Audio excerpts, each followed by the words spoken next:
प्रदेश के मुख्यमंत्री योगी आदित्यनाथ ने श्री कृष्ण जन्माष्टमी के पावन पर्व पर पुलिस विभाग द्वारा रिजर्व पुलिस लाइन लखनऊ परिसर में आयोजित सांस्कृतिक कार्यक्रम में सम्मिलित हुए और भगवान श्री कृष्ण की कथा का वर्णन किया। आप भी सुने।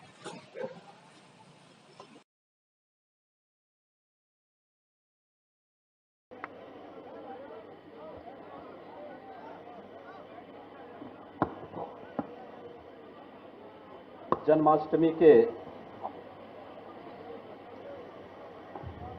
पावन अवसर पर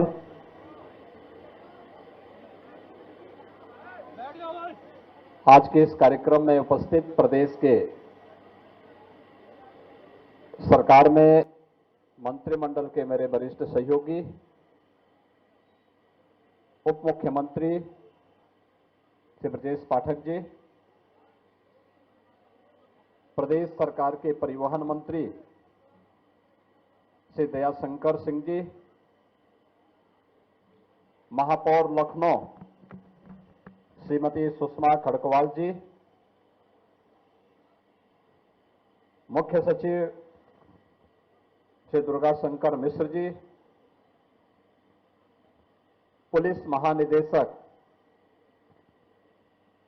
श्री विजय कुमार जी, प्रमुख सचिव गृह श्री संजय प्रसाद जी, विशेष पुलिस महानिदेशक कानून व्यवस्था श्री प्रशांत कुमार जी, पुलिस आयुक्त लखनऊ श्री एसबी रोडकर जी, प्रशासन और पुलिस के सभी हमारे वरिष्ठ अधिकारीगण, लखनऊ के सभी उपस्थित महानुभाव, सुधीजन और पुलिस परिवार से जुड़े हुए सभी उपस्थित भाइयों बहनों, आप सबको श्री कृष्ण जन्माष्टमी की हृदय से बधाई। हम सब जानते हैं कि आज से 5250 वर्ष पूर्व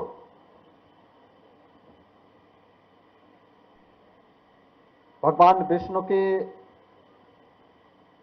एक विशिष्ट अवतार के रूप में, पूर्ण अवतार के रूप में भगवान श्री कृष्ण ने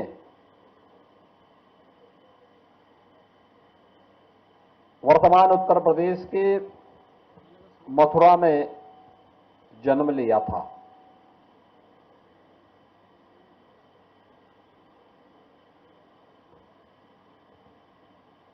उनका जन्म धर्म, सत्य और न्याय की स्थापना के लिए था।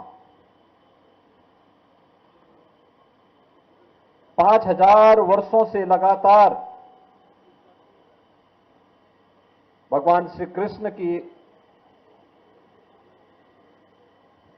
वह आदर्श प्रेरणा पूरे देश के अंदर और दुनिया के अंदर संपूर्ण मानवता के कल्याण का मार्ग प्रशस्त कर रही है। जब भी भारत के अंदर कहीं अत्याचार, अन्याय हुआ, कहीं कोई अराजकता फैली,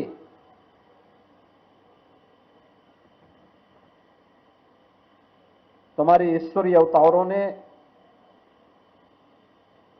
एक विशिष्ट प्रकाश पुंज के रूप में समाज का मार्गदर्शन किया। जब शांति काल हो तो सामान्य नागरिकों को कर्म की प्रेरणा प्रदान करने वाला कर्मण्येवाधिकारस्ते मा फलेषु कदाचन, इस भाव को अंगीकार करने वाली वह प्रेरणा जहां समाज को सदैव ऊर्जावान बनाने के लिए प्रेरित करती रही है, वहीं भगवान की ये प्रेरणा जब समाज संकट में हो, दुष्ट प्रवृत्ति के तत्व जहां कहीं शांति में, विधि व्यवस्था में खलल डालने का प्रयास कर रहे हो, तो परित्राणाय साधूनाम विनाशाय च दुष्कृताम का यह भाव भी दिखाने में और उसे व्यवहारिक धरातल पर उतारने में इन ईश्वरीय अवतारों ने कभी कहीं कोई कोर कसर नहीं छोड़ी। और जब भी शांति के समय हो या संकट का समय, भारतीय समाज के सामने कोई भी इस प्रकार की स्थिति पैदा हुई तो भगवान श्री कृष्ण का यह चरित्र हम सबको एक नई प्रेरणा, नई ऊर्जा से आगे बढ़ाने का कार्य करता है। आज का समय जब पूरा देश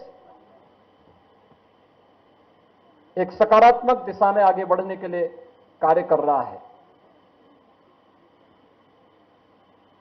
अपनी विरासत का सम्मान करते हुए एक नई ऊर्जा से आगे बढ़ने का कार्य कर रहा है, उन स्थितियों में बहुत सारे लोगों को यह अच्छा नहीं लगता।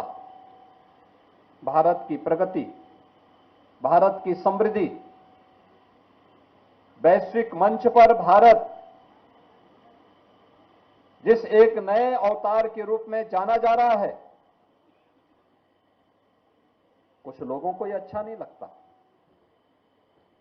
जहां पूरा देश आज गौरव की अनुभूति कर रहा है कि आजादी के अमृत महोत्सव के बाद अमृत काल में नई उपलब्धियों के साथ भारत दुनिया के अंदर जाना जा रहा है, तब इन उपलब्धियों को कहीं ना कहीं कमजोर करने के लिए उनके द्वारा भारत, भारतीयता, भारत की सनातन परंपरा पर उंगली उठाने का प्रयास हो रहा है, विरासत को अपमानित करने का प्रयास हो रहा है, विरासत के प्रति समाज की दृष्टि को कमतर करने का कुत्सित प्रयास हो रहा है। लेकिन इनसे सब भूल गए कि जो सनातन नहीं मिटा था, रावण के अहंकार से जो सनातन नहीं टिका था, कंस के हुंकार से जो सनातन नहीं मिटा था, बाबर और औरंगजेब के अत्याचार से वह सनातन इन तुच्छ सत्ता परजीवी जीवों से क्या मिट पाएगा। आज इनको स्वयं अपने कृत्यों पर लज्जित होना चाहिए। मानवता का धर्म जो सनातन धर्म है, उस पर उंगली उठाने का मतलब मानवता को संकट में डालने का कुत्सित प्रयास। याद करिए, दुनिया की कौन सा ऐसा मत, मजहब और संप्रदाय है जिसको उसके संकट के समय पलक पावड़े बिछा करके उसके स्वागत के लिए सनातन धर्मावलंबियों ने उनकी सुरक्षा और उनके संरक्षण का कार्य न किया हो। हमने कभी नहीं कहा कि हम विशिष्ट हैं। कोई सनातन धर्मावलंबी कभी ये नहीं कहता है कि हम विशिष्ट हैं या हम ही सब कुछ हैं, कभी नहीं कहा। हमने तो कहा एकम सद विप्रा बहुधा वदंती, सत्य एक है और विद्वान लोग उसको अलग अलग, महापुरुष लोग उसको अलग अलग भावों से देखते हैं, अलग अलग रास्ते से इसका अनुकरण करते हैं।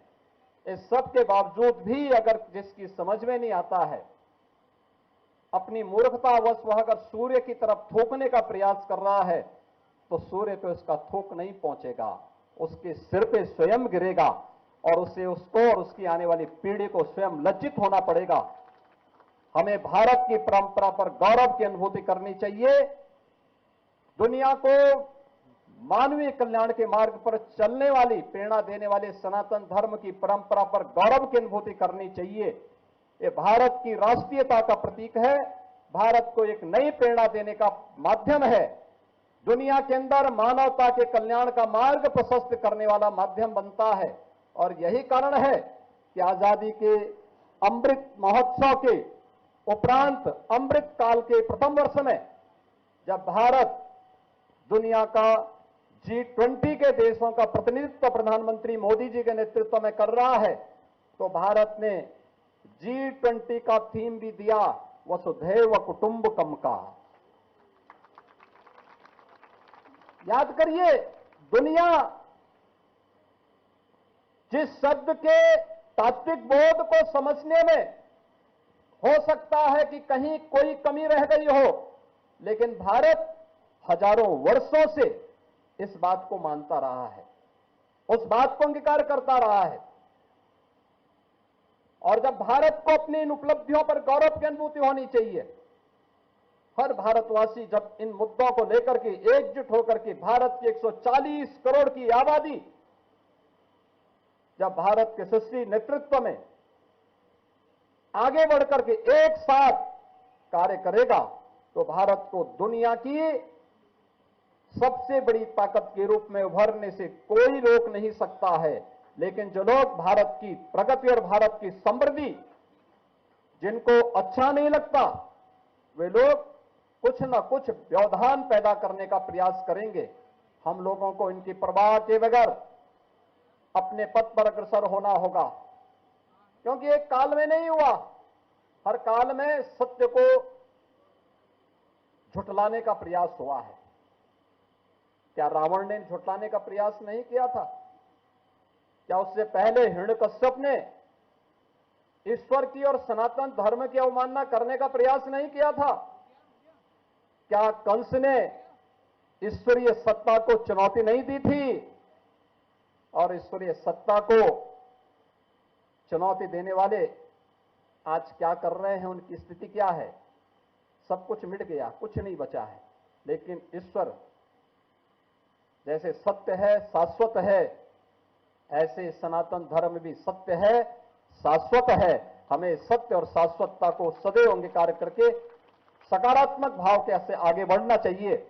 और ये पुलिस के लिए तो खास तौर पर भगवान कृष्ण की ये दोनों प्रेरणाएं कि कर्मण्येवाधिकारस्ते मा फलेषु कदाचन, यानी कर्म करते रहो, फल की चिंता मत करो। निष्काम कर्म की जिस प्रेरणा को उन्होंने दिया था, वह भी प्रेरणादायी है ही, हर नागरिक के लिए है ही, लेकिन साथ साथ परित्राणाय साधूनाम विनाशाय च दुष्कृताम के भाव के साथ सज्जनों की परित्राण, उनके परित्राण के लिए, उनकी रक्षा के लिए, उनके संरक्षण के लिए जहां कार्य करेंगे, वहीं दुष्ट प्रवृत्ति के खिलाफ उतनी ही कठोरता के साथ कार्य करेंगे।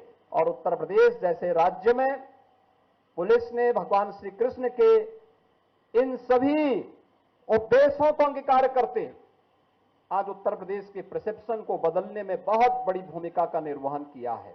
आज इसी का परिणाम है, एक वर्ष में 31 करोड़ पर्यटक उत्तर प्रदेश में आते हैं।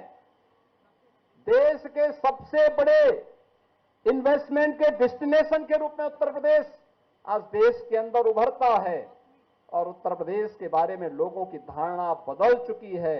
अब लोग ये मानते हैं कि उत्तर प्रदेश देश के अंदर सबसे अच्छी प्रगति करने वाले राज्यों में है, अग्रणी राज्यों में उत्तर प्रदेश की गिनती हो रही है। ये इन्हीं ईश्वरीय अवतारों की कृपा है, उन्हीं की प्रेरणा है। और वही प्रेरणा है जिसके कारण 500 वर्ष पहले अयोध्या में कभी किसी कालखंड में अगर किसी ने हमारे सनातन को अपमानित करने का प्रयास किया होगा, फिर से सनातन खड़ा हुआ तो अयोध्या में भगवान राम के भव्य मंदिर के निर्माण का मार्ग प्रशस्त हुआ। तो काशी में काशी विश्वनाथ धाम पूरी दुनिया को अपनी ओर आकर्षित कर रहा है। आज श्री कृष्ण जन्माष्टमी है। हम सब भगवान श्री कृष्ण के इन भावों को अंगीकार करें, सकारात्मक रूप से आगे बढ़ें। मानवता के कल्याण के मार्ग में जहां कहीं कोई बाधा हो, कोई बैरियर हो, उसको हटाने के लिए अपनी सकारात्मक ऊर्जा का उपयोग करें। इस विश्वास के साथ मैं आप सबको श्री कृष्ण जन्माष्टमी की पूरे प्रदेश वासियों को हृदय से बधाई देता हूं, अपनी शुभकामनाएं देता हूं और विश्वास व्यक्त करता हूं कि भारत की परंपरा हम सबको सदैव एक सकारात्मक भाव के साथ जुड़ती है। उस सकारात्मक भाव के साथ हम आगे बढ़ेंगे। आप सबके प्रति मेरी शुभकामनाएं। धन्यवाद। जय हिंद।